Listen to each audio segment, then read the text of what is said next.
Welcome back to The Path to Happiness, an introduction to the unification principle. I'm your host, Dr. Tyler Hendricks. We're studying history, and this might seem abstract, but let us keep in mind that we're talking about people, men and women like you and me, living our lives in hopes that one day we're going to see a better world, even earth or on heaven, but having no idea how or when. These people are our mothers and fathers, going back hundreds of generations. And these principles show how each person's life ties into God's plan of salvation, and how each and every child of God will someday live together as families of true love in heaven. Let's examine the chart of the parallel ages in the Providence. The age in the Providence of restoration is from Abraham until Jesus, and the age of the Prolongation of the Providence of restoration, which is to restore through indemnity that previous age, refers to the period from Jesus until the Second Advent. Based on the principle of restoration, we will find cycles that are parallel to the earlier periods. God's first chosen people consisted of the descendants of Abraham, who established the family foundation for the Messiah. Israel was centrally responsible for God's providence in the age of the Providence of restoration. Therefore, the history of Israel provides the source material for the Providence of restoration.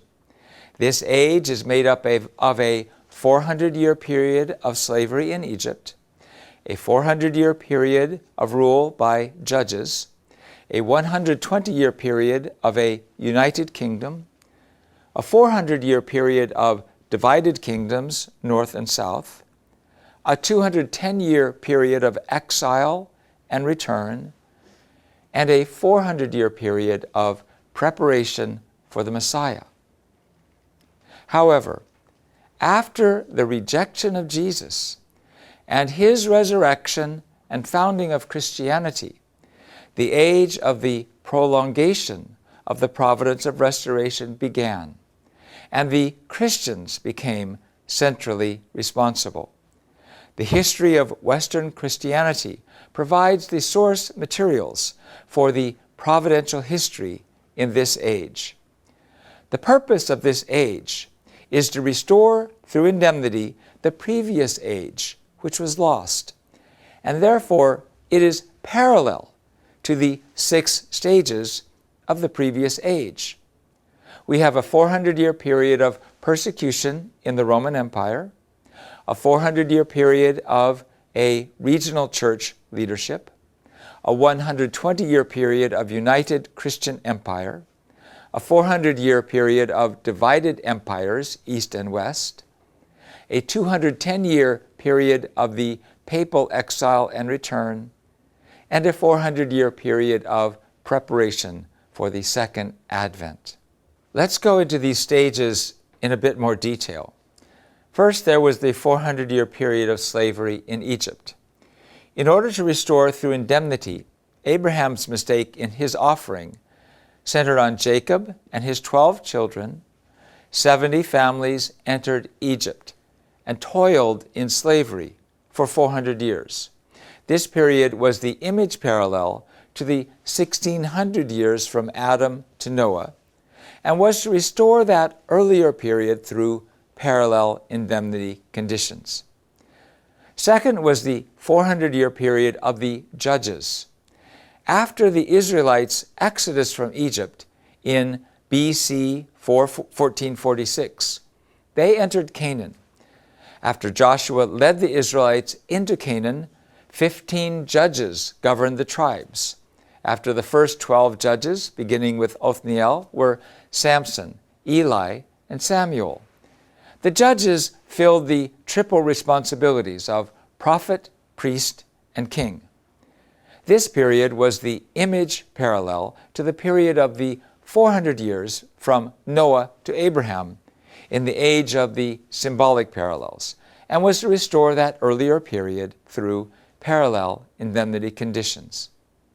Third was the 120-year period of the United Kingdom of Israel, BC 1050 to 931. This was a 120-year period of restoration through indemnity to restore Moses' 3 attempts, each 40 years long, to lay the foundation of faith for the national course to restore Canaan. Therefore, in the period of the United Kingdom, King Saul reigned for 40 years, King David for 40 years, and King Solomon for 40 years, making a total of 120 years. This period was the image parallel to the period of 120 years from the time Abraham left Haran until Jacob purchased the birthright from his brother, and was to restore the earlier period through parallel indemnity conditions. Fourth was the 400-year period of the divided kingdoms of north and south, where the northern kingdom was destroyed by the Assyrians in 722 BC, and the southern kingdom eventually was destroyed by the Babylonian Empire and taken into exile in Babylon in 586 BC. This period was the image parallel to the 40 years from Jacob's purchase of the birthright from Esau with bread and lentils until he received the blessing of his father Isaac and fled to Haran, and was to restore the earlier period through parallel indemnity conditions.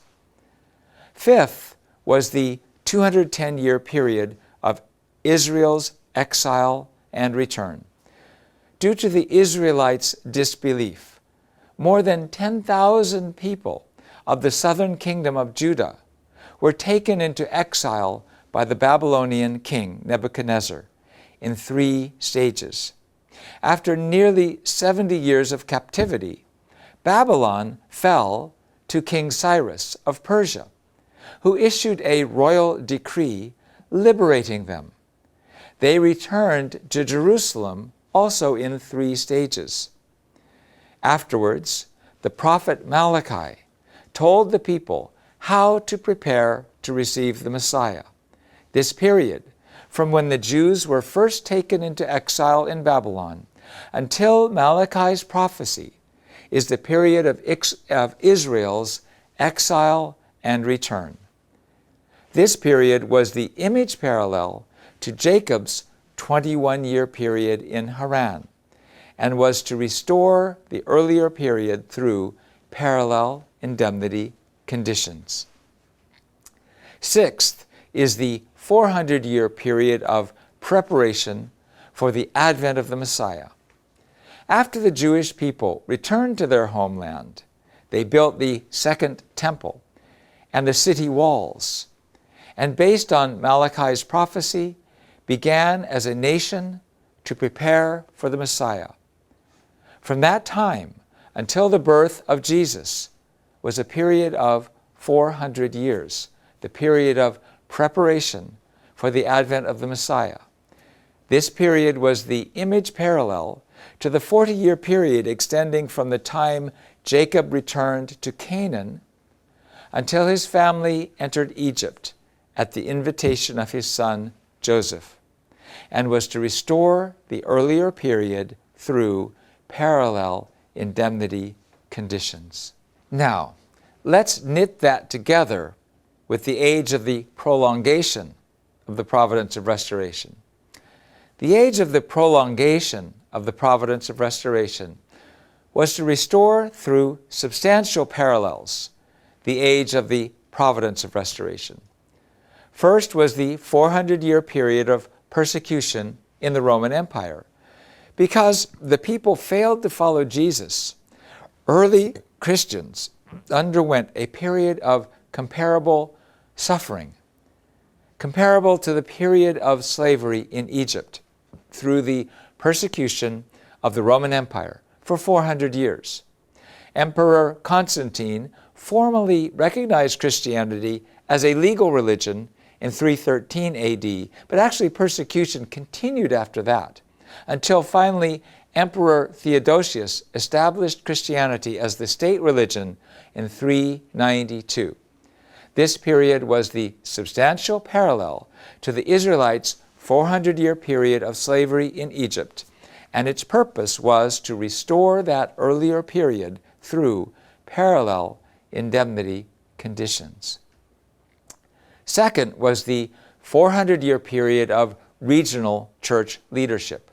The period of regional church leadership began when Christianity was declared the state religion of the Roman Empire and ended with the enthronement of Charlemagne in 800 AD, which signaled the ascendancy of Rome among the 5 church regions.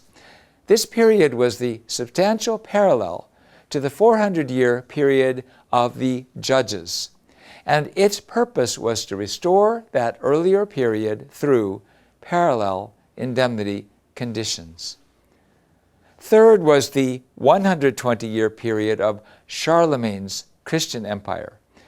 This period of 120 years began with Charlemagne's enthronement as the emperor crowned by the Pope, and ended after 3 generations in 919, when Henry I was elected king of the German lands. This period was the substantial parallel to the 120-year period of the United Kingdom of Saul, David, and Solomon, and its purpose was to restore that earlier period through parallel indemnity conditions. Fourth was the 400-year period of the divided kingdoms of East and West. This period of 400 years began after the period of the Christian Empire and ended in 1309, when the papacy moved to Avignon, in what is now southern France. Although when the empire was first divided, it was split into the kingdoms of the East Franks, the West Franks, and Italy. Italy soon reverted to the rule of the East Franks, and together these constituted the Holy Roman Empire. This period was the substantial parallel to the 400-year period of the divided kingdoms of North and South after Solomon, and its purpose was to restore that earlier period through parallel indemnity conditions. Fifth was the 210-year period of the papal exile and return. The earlier period was from when the Jewish people of the kingdom of Judah in the south became faithless and failed to uphold the holiness of the temple, and were consequently taken into exile in Babylon until they returned to Israel and rebuilt the temple, a period of 210 years. 2,000 years later, in 1309, Pope Clement V was forced to move the papacy from Rome to Avignon and live there under the control of the kings of France. Later, the papacy returned to Rome, but the instability continued. This period lasted 210 years and led up to the Protestant Reformation in 1517. Sixth was the 400-year period of the preparation for the second advent of the Messiah. This period was to restore the earlier preparation for the advent of the Messiah, starting after Malachi's prophecy and leading to the birth of Jesus Christ through parallel indemnity conditions. By these parallels, 400 years after Martin Luther's renunciation of Roman authority would bring us to the eve of the second advent of Christ on earth.